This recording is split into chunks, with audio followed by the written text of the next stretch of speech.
Alacağım kızım.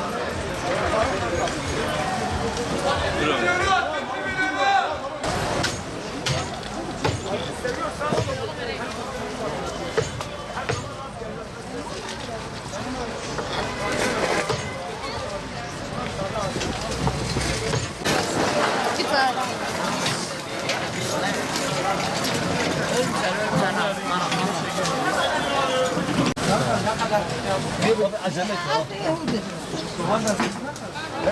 Bir buçuk abi, bir buçuk. He? Mağrursan sorayım, gel gel.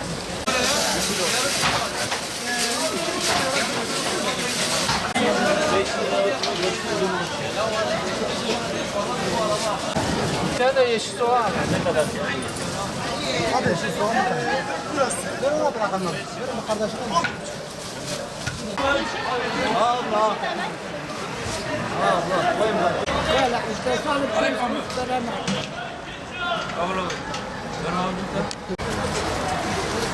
Seç o. Portakalı seçin.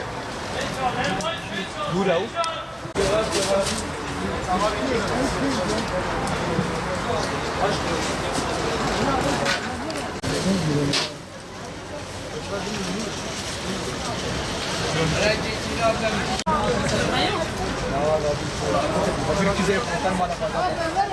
Kilo 5.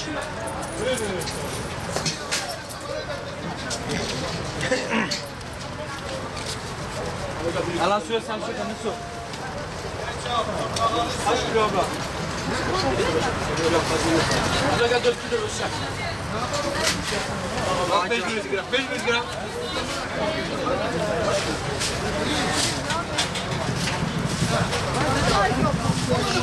Hadi paran yap. Kaç kilo? Kaç kilo? 4 kilo 5. Sen bu sen tut re.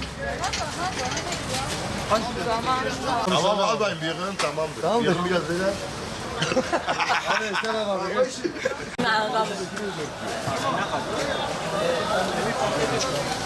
Canlı yayına geçtiğiniz zaman haber verin.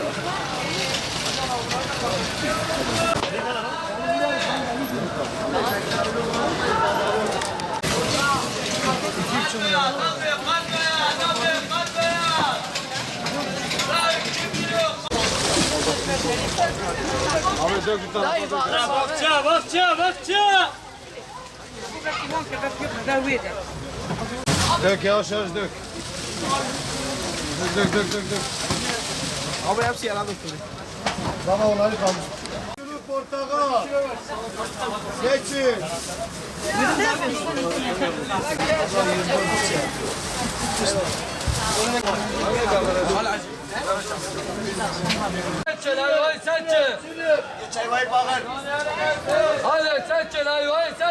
والله دبین چواه پار بی چاخی ام بیشتر فرنگی 3 میلیون بو ایسال وای 7 میلیون جاش باید که دقت بیا مشتری تنه پره بانرات تنه ام بیشتر احتیاجی خو ناگره یعنی ام تشتی خو کم دگره جبروی هوایا سخنتی چید بد آرامه و مشتری داشتی دیالوگ قامه جین کی جان سخنتی هم چید به چاوای چید به ام بیشتر بیا 6 میلیون دکه دبی از 5 میلیون دادم چما پره تنه kuş bu paratine evci kim dedin emwan inki van sıkıntı yaşamıştım.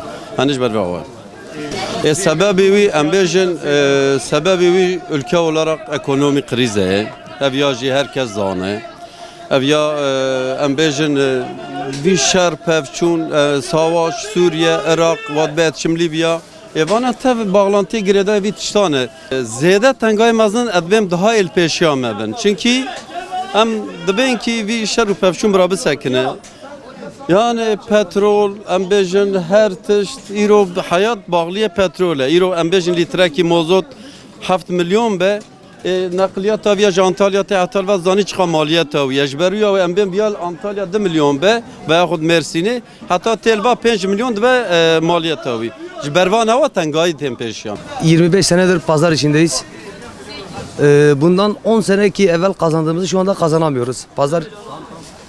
Pazar işleri oldukça kötüye gidiyor. Haldan malı pahalı alıyoruz. Burada istediğimiz paralara satamıyoruz. Yani bu tezgaha nerede bakarsan 15-20 kişinin ekmeği var bu tezgahda. Hepsi Allah'a bakır, bu tezgaha bakır ama para kazanamıyoruz. Hepimiz hala borçluyuz. Ödemeler yapamıyoruz. Pazarcılar çok zor durumda. Ödemeleri yapmamızın sebebi mali alıyoruz. Örnek bu elmayı almışız 2 lira, veriyoruz 2,5 liraya. Ana parası çıkmıyor. Onun için evin giderleri, çoluk çocuk masrafları yani anlayacağın halde kaşı alıyorsak aynı o paraya da veriyoruz. Onun için para kazanamıyoruz. Var mı abi? Müşteri var olmasına var ama müşteride para yok. Müşteri kriz olduğundan dolayı müşteri de mal almakta sıkıntı yaşıyor. Pazarcıyız, esnafız. Portakal bu sene yüksek abi. 2 lira satıyoruz. Meyveler bu sene yerinde yüksek abi. Yüksek olduğu için biz de burada yüksek fiyata satıyoruz. Alım gücü fazla yok. Abi yerinde yağış şu an var. Yağış olduğu için mesela onun için biraz yüksek, hem de yurt dışına gittiği için ondan dolayı da yüksek. O şekilde. Geçen seneye göre bu sene biraz daha yüksek meyve fiyatları. O şekilde. Başım üstüne abi. Mesela portakal dalından geliyor. Yerinde mesela portakal 1.300-1.400. Bunun nakliyesi şeyi var. Burada 2 lira satıyoruz. Kendime bakarım pazarcıyız. Esnafı burada. Burada pazarız. Fiyatları her gün değişiyor fiyatları. Halda değişiyor. Ama dün patlıcı 2 milyon değil. Bugün de 1.250'dir. Değişiktir. Her gün değişik. Halda fiyatı pahalıdır. Bir gün baksan ucuzdur, bir gün baksan pahalıdır. Pazara gelirsen de satılmıyor. Ama 1.250 vererek de satılmıyor patates. Tamamdır. Geçen sene soğan pahalıydı, millet tekrar alıydı. O kadar göre şimdi ucuzdu da. Millet tekrar alıydı da sıkıntı çıkmıyor. Piyasa doğru her şey pahalıdır. Bir şey alır mı ki? Ne alınıyor ne satılıyor.